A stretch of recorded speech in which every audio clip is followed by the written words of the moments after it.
Bonjour à tous, merci de nous rejoindre. Le Premier ministre ivoirien Patrick Achi a procédé hier à l'inauguration de l'extension de l'usine à Kargil, à Yopougon, zone industrielle. Avec ces nouvelles capacités, le groupe agro-industriel va broyer plus de 170 000 tonnes de fèves de cacao par année. C'est ce que nous apprend Alexis Ouetraogo. La Côte d'Ivoire, premier producteur mondial de cacao, nourrit un ambitieux projet. Transformer sur place toute sa production locale. Pour accélérer la démarche, l'État s'appuie sur le secteur privé dans un partenariat gagnant-gagnant. Ce mardi, à la zone industrielle de Yopougon, le groupe agro-industriel Kargil a dévoilé les nouvelles capacités de son extension qui font de la commune de Yopougon le cœur du cacao. Avec ces plus de 2 millions de tonnes de cacao, le gouvernement ne cesse de mettre en place, en plus des avantages liés au code des investissements, de mettre en place des mesures additionnelles attractives, encourageant les opérateurs du cacao à accélérer la cadence de transformation de nos produits.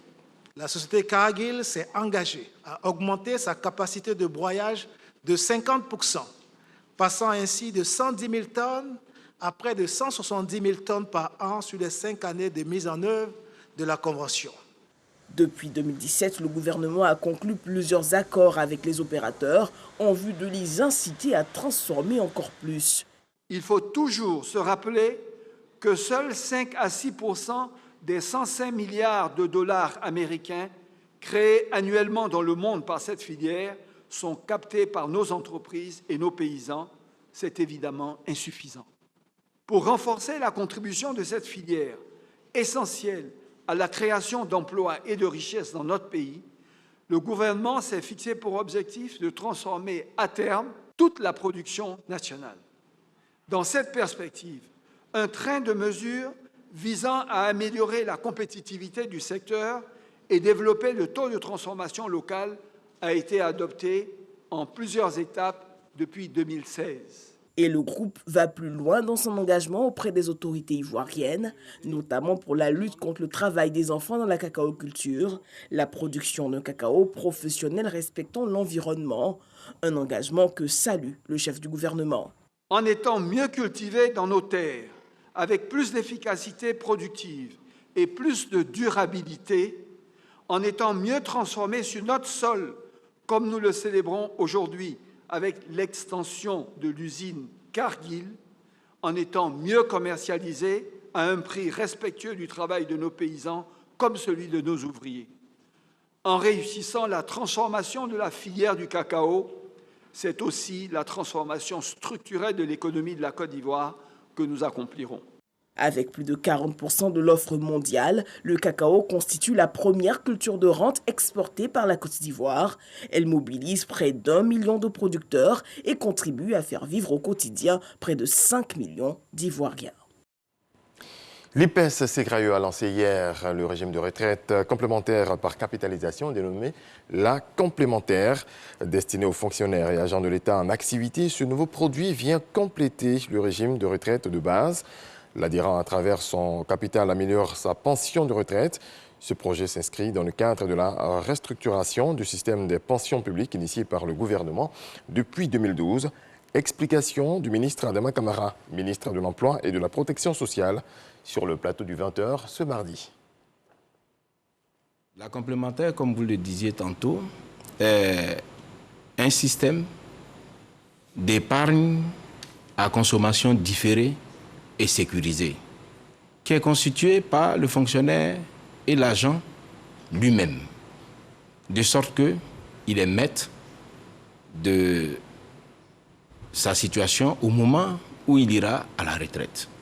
Il est bon, Madame Fofana, de rappeler que la complémentaire est le fruit de réformes initiées par son Excellence, Monsieur le Président de la République, lorsqu'il a accédé à la magistrature suprême. Et la retraite complémentaire est le dernier maillon de cette réforme-là, qui permettra aux fonctionnaires et agents de l'État d'avoir une meilleure vie lorsqu'ils iront à la retraite. Alors ce dernier maillon, est-ce qu'il est obligatoire d'y souscrire? Il est obligatoire pour les nouveaux fonctionnaires. J'ai l'avantage d'être avocat. La loi dispose pour l'avenir. C'est la raison pour laquelle il est obligatoire pour les nouveaux fonctionnaires à compter d'aujourd'hui. Mais Alors, il est Camara, facultatif pour les autres. Et les autres vont y adhérer pour la simple raison que la complémentaire est aussi baptisée le régime du consensus. C'est un consensus qui a été trouvé avec toutes les structures syndicales de notre pays.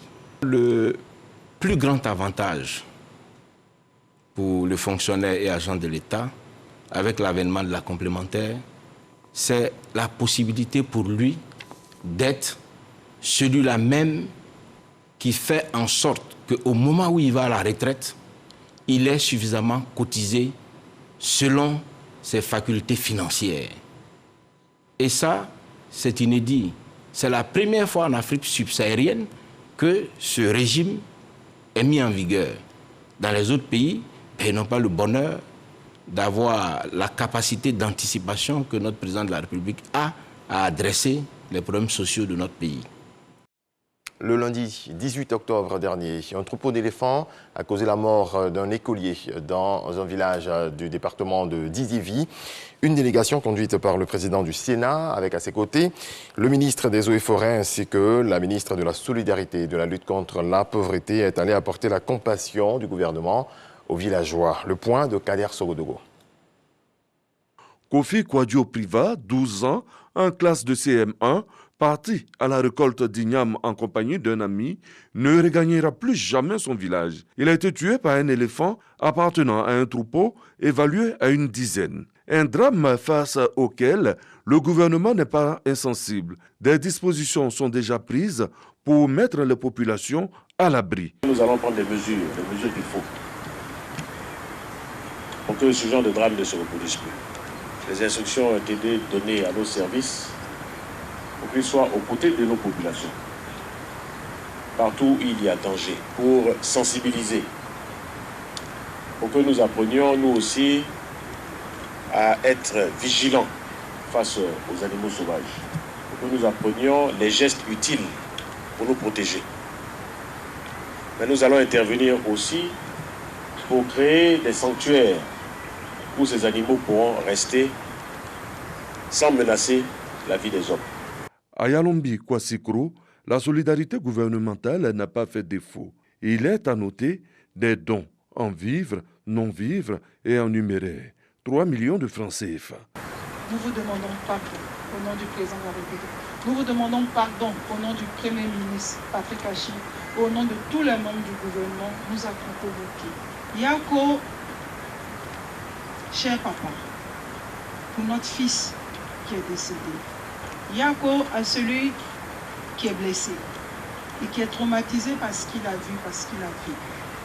Nous voulons rassurer les populations du village. Mon aîné tout à l'heure parlait, le ministre Zanwa, il vous a donné l'assurance que ce drame ne se reproduira plus. Nous serons à vos côtés. C'est à la tombée de la nuit que la délégation a pris congé du village avec des populations soulagées par l'attention dont elles viennent de bénéficier.